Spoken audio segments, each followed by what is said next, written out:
I hate to say it, that it might sound too simple, but just being in Florida is a big boost for you? It's definitely makes it easier. You know, I get to drive my own car up here. Slept in my own bed last week.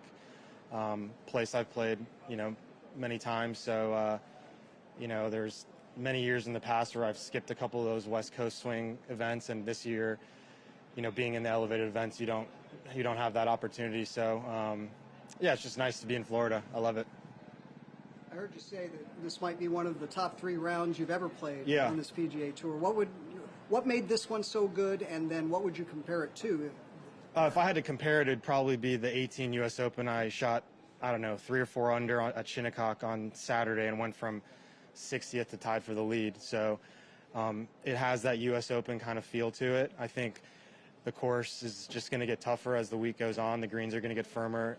As you could see on 18, there's a little bit of reception when you're hitting a wedge in there, and I don't think that's going to last. And so, just hit it in the fairway and try to make as many putts as you can.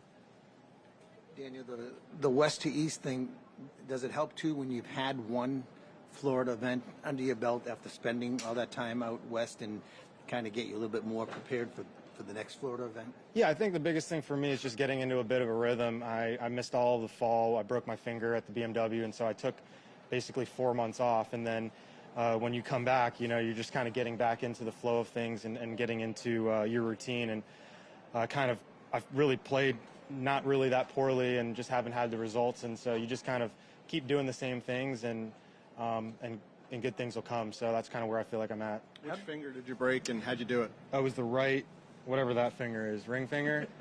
It was one shot at the BMW. It was like the 14th hole. I played the last 4 holes with a broken finger, and I was like, maybe it'll feel better tomorrow, and it did not. So You're swinging what club?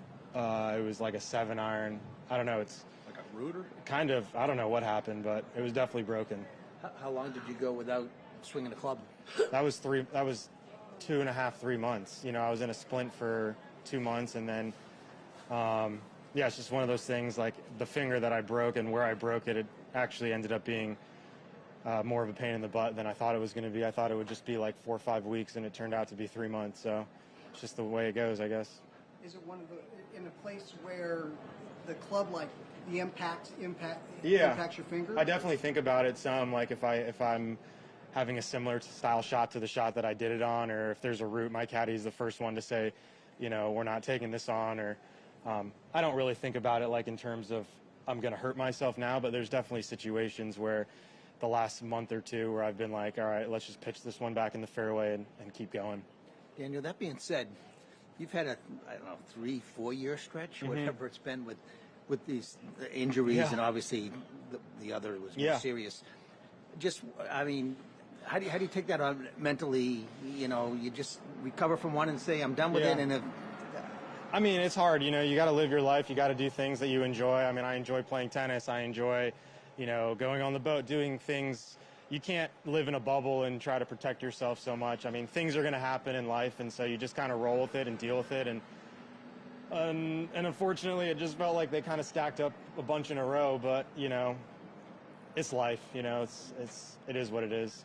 You say you don't think about it, except maybe when there's a root in the way or a similar type shot. But at what point in coming back did you stop thinking about it? Were you able to do that before the season started? Did it come on the West Coast? No, the nature of the injury is it can take up to a year to feel normal from what the doctors tell me, and so it's been basically 6 months, and I could go 3 months where it doesn't bother me like I had at the beginning of the year, and then I hit one shot in Phoenix where I stuck it in the ground and I thought I broke it again, and luckily it was, a week where it felt bad, and then it was back to being okay. So it doesn't bother me. I don't think about it. I don't hit a shot and go, ooh, I could hurt my finger here, but it's just part of, the recovery process.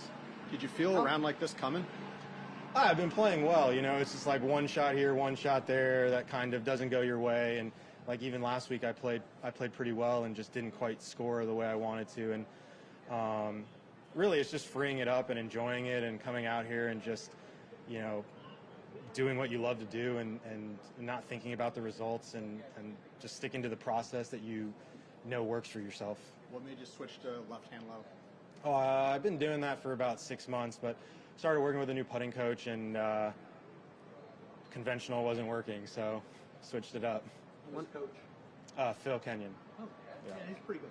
Yeah, he's got a good record. Broadly about the putting, before the back injury, you were regularly above average on the greens.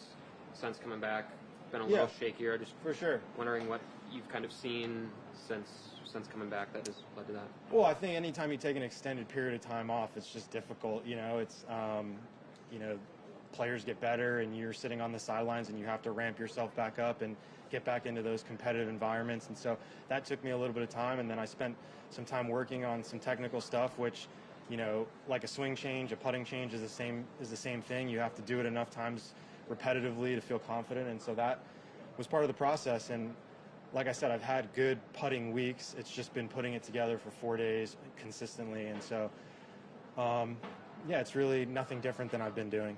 Not that there's a bunch of wire-to-wire winners here, but how important was it to get a really good round now before things start to get tougher and tougher on that course? Yeah, listen, it's going to be, like I said, it's going to be an incredibly difficult and challenging week. You can already see the courses, the greens are like white, you know, and so a little bit of wind, a little bit less moisture, and it's just going to be like a U.S. Open. I think when you come to Bay Hill to play this event, you know what you're getting, and so it doesn't shock me, you know, you're ready for it. What is the change on your putting working with Phil Kenyon? What have I done differently? Yes. A lot of things, too much to go into detail. Okay. Yeah. Thank you. Good? Appreciate it, yeah. Thank you, Daniel.